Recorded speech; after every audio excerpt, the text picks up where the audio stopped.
Hi, I'm Rick Bush with T&D TV, and I'm here today with Frank Kreikebaum, Senior Engineer with Smart Wire Grid.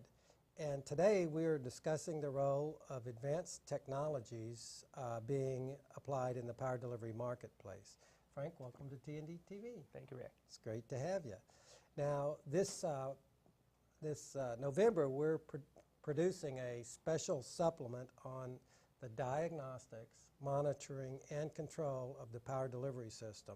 And we're seeing a tremendous number of really cool technologies coming together so that we've got some skills we never had before. And what I'm seeing is that this dynamic era of smart sensors and smart control will provide opportunities for our operators that they've never had.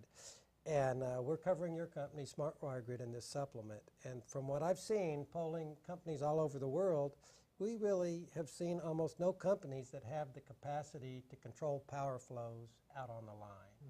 Mm-hmm. And yours does. So could you tell us a little bit about this device?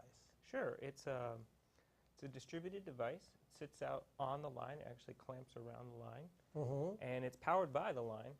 And any single device has a simple option. It can increase impedance incrementally of the line or decrease, or not decrease, increase or do nothing. Mm-hmm. But when you operate the fleet of units, you suddenly have this variable reactor that is in your line.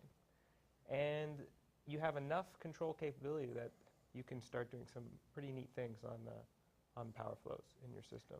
So normally you would put, I don't know, a dozen on each phase or something like that on a line going from one location to another? Depends on the line, but it could be a dozen, it could be 50, could be a couple hundred. Okay.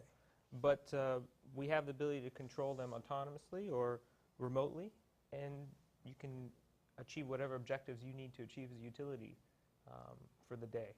So I see we covered one of your stories where you, on a cover story actually, with TVA, and I had worked at Southern Company, and we had a tie line going to TVA, and whenever the load got to a certain level, we had to trip off the tie line, and that caused us to bring in alternate generation. It seems like a device like yours, you could turn that on and increase the impedance and then not have to trip out the line. Would that be one of the uses of this device? Exactly. So the idea initially was this could be very useful for reliability issues, where line goes out, you've got some overload, you're trying to resolve that.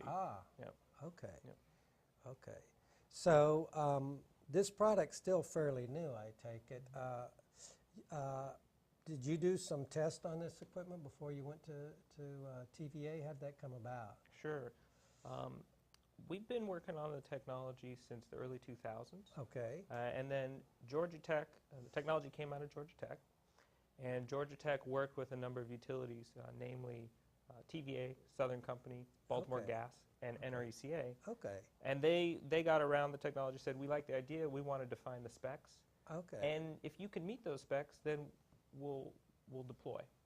And so that's how we got connected with TVA, was they were an early believer in the technology, they helped us define the specs, and then they stepped forward to put a line in. Okay, so you've got probably 3 more utilities lined up because they were part of the funding, original funding? Is that true? Well, Southern Company's already stepped up to bat. So Okay. they've done 2 lines themselves in the Atlanta metro area. Well, we'll get them in the magazine. Yeah. Yeah, all right. And coming from Georgia Tech, I have 2 degrees from Georgia Tech. Go Yellow Jackets, great school.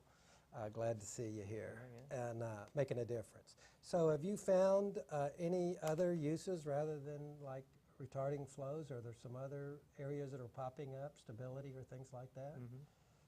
We've seen that when we bring the device to utilities, they start inventing new applications of the device. That you hadn't thought of. It's been a really amazing process to sit and watch that. I see. We expect that people will, once they get a bunch of devices out in the field, they'll see, hey, we solved their reliability problems, but we're not using the devices on a day-to-day basis because the outage could happen once a year or a couple times. So let's start using the devices to redirect flows to allow us to use lower cost generation. So it morphs from a reliability play into a congestion play pretty quickly. And we expect that utilities, once they have a critical mass of units, will want to leverage that on a regular basis. And I know once a utility adds another line or upgrades a line, usually they're their constraints move, so this is nice because the solution is movable compared to a solution that was located in a substation. Exactly. One of the things is it's very quickly deployable. So it's 10 minutes of bucket time per unit. So, and it's designed to be redeployed, as you say. So 10 a unit, so you're putting one on each phase? So One you're on talking each 30 phase. minutes? Yep. Okay. So, and what we pretty usually do is we do both sides of the tower. quick. So it's like an hour per tower kind of thing. Okay. Oh, So, okay. so okay. at that kind of speed, you're able to say, hey, for example, generator retires, and you have a problem for a couple years until you've got new capacity coming online. So you put them on, and then the new capacity comes on. You say, well, I don't really need these here. I've got a bigger need over here. You can pull them off and redeploy them somewhere where the need is greater. Okay. So when it's quickly deployable, doesn't require permitting, and doesn't require substation space, you have some options that you wouldn't have with some of the other solutions out there. Okay. So it's becomes more of an operational tool than a capital expense in some ways. Well, it maybe. is a capital expense, and it has that feature, but it's a redeployable expense. Okay. Okay. So you're really early on. Have any international utilities shown an interest, or are you just focusing right here in North America? We've been looking in the international community. We've had a lot of conversations with international utilities. A lot of interest. The international community has a lot of interest about dynamic line rating, for example.